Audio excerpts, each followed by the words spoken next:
same thing, you want to hold it. Sometimes if you're on an unlevel space, you see how it is now, you can bring it down, you can adjust it a little bit. It's pretty flat here, but if you were on an incline, you can actually adjust it to where it's easier to get them out and off. Once it's all the way down, you want to come, take the seatbelt off. There's a button here, push it, bring it over to the side. You got your student in your chair. The chair always goes on backwards. And you want to roll it all the way back to the steel plate. Apply your hand brakes and make sure both sides. Your safety belt. This has to be locked or the lift will not raise. We do have a newer bus that doesn't have a safety belt on it. It's a new feature. I don't know why they stopped with it, but there's one that doesn't. Once you have the chair secured, brakes are on, belt is on. Your monitor is going to be inside or your aid to receive the student. You're going to actually make sure that you hold the wheelchair on the student's ear. You're going to hit the up button.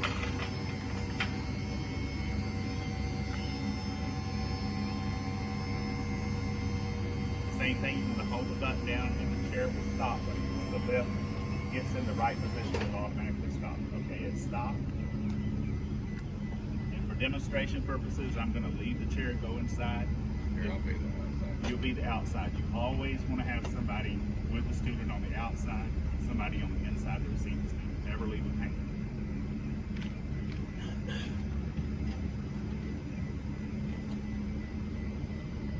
I'm going to come out. Outside person's going to remove the safety belt. Unloosen the brakes on the wheelchair. Roll them in.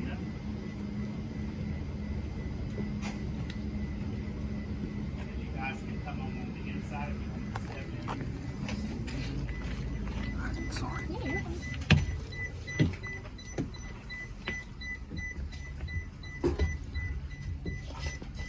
you're fine. Yeah, y'all will kind of stand over here for me.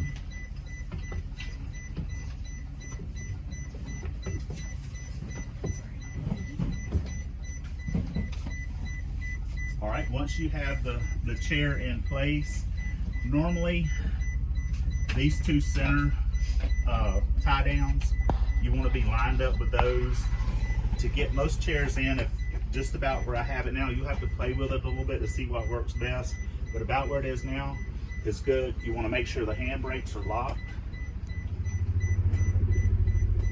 And this is a team effort between you and your aide when you're tying the chair down. That makes sure we don't miss anything.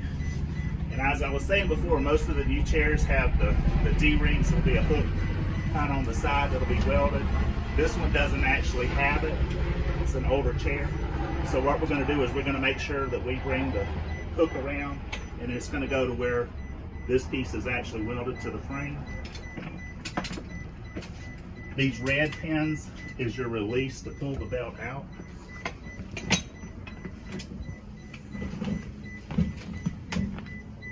You're going to do the same thing on the front.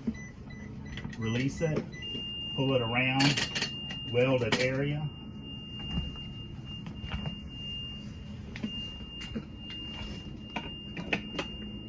Once you have the tie downs on, you're going to turn these.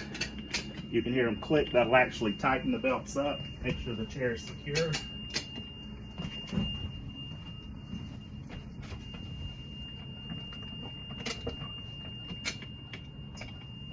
And what I always do to make sure, you see I can't move that chair. It's nice and secure.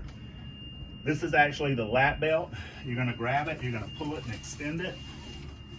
Always pull it all the way out so you have plenty to work with. The lat belt is actually going to go in between the wheel and the handle, because you want the lat belt in contact with the student's body. If you bring it around like this, it's not going to do the student any good. So you want to make sure you come in between the handle, student's body. Same thing on this side. Between the handle and the frame of the chair. You're going to actually lock it into this piece. And and pull it, and if there was a person in there, it would be quite a bit tighter. The only time on this shoulder belt, if the person was here, of course, this will be going across their chest. Now, you do have some smaller kids that the shoulder belt, you're not going to be able to use it because it's going to be over their face or on their neck.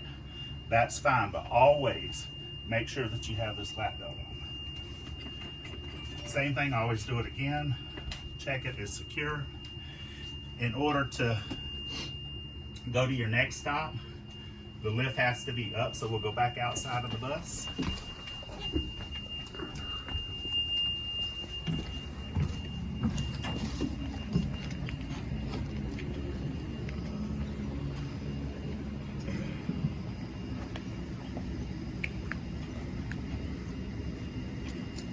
So now, correct me if I'm wrong, Al. So typically when he rolled the wheelchair lift in, I would have went ahead and let it up and shut everything while he was kind of getting situated, and then I would have went in and assisted him. And you always want to make sure, like I said, both are tying the student down. That way you always make sure you don't miss anything. Because you might get distracted, the teacher might be talking to you, your parent might be talking to you. You know, if you say, oh, I'll just do the front, she does the back every day. Don't depend on it. That way you don't make any errors. So the lift to be folded up, the seatbelt strap does have to be back in.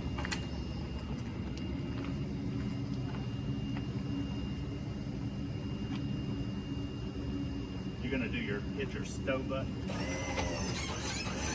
Just hold it down, it'll stop where it needs to be.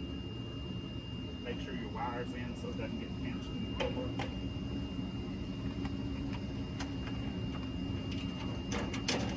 Unsecure your door and shut it.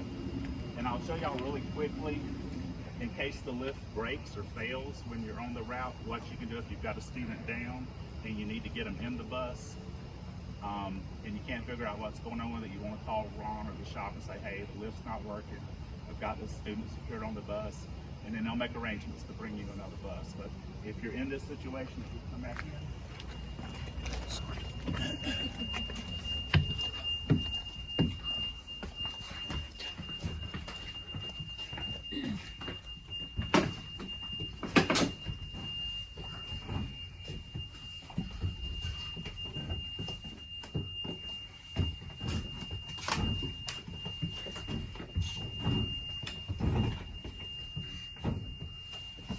I think everybody's probably used a floor jack or a bottle jack. You have a handle that's on the back side of it. It just pulls right off. See, it's kind of notched on the inside. Where this sticker is with the red and the green, if you put those notches in, it'll actually tell you turn it. If the lift is stuck up, this will let the lift down. If the lift is down and you can't get it up, you can actually go in this port here and you can jack it up and down, and it'll bring the lift back and, you know, bring the lift back up where you can get the student in the bus. That way you're just not stuck out somewhere with the lift down or up and can't go anywhere. And as I was saying, if the door is not securely closed and the lift is not in the proper location, when you get back at the wheel, it's not going to let you go anywhere. There's, like I said, there's a switch over to the side on your switchboard. Oh yeah, hold your stuff up. It says lift. It has to be in the off position. If it's not in the off position, it's not going to release your parking brake, so you're just going to be stuck. So that's about all there is to it. Thank you, Alton.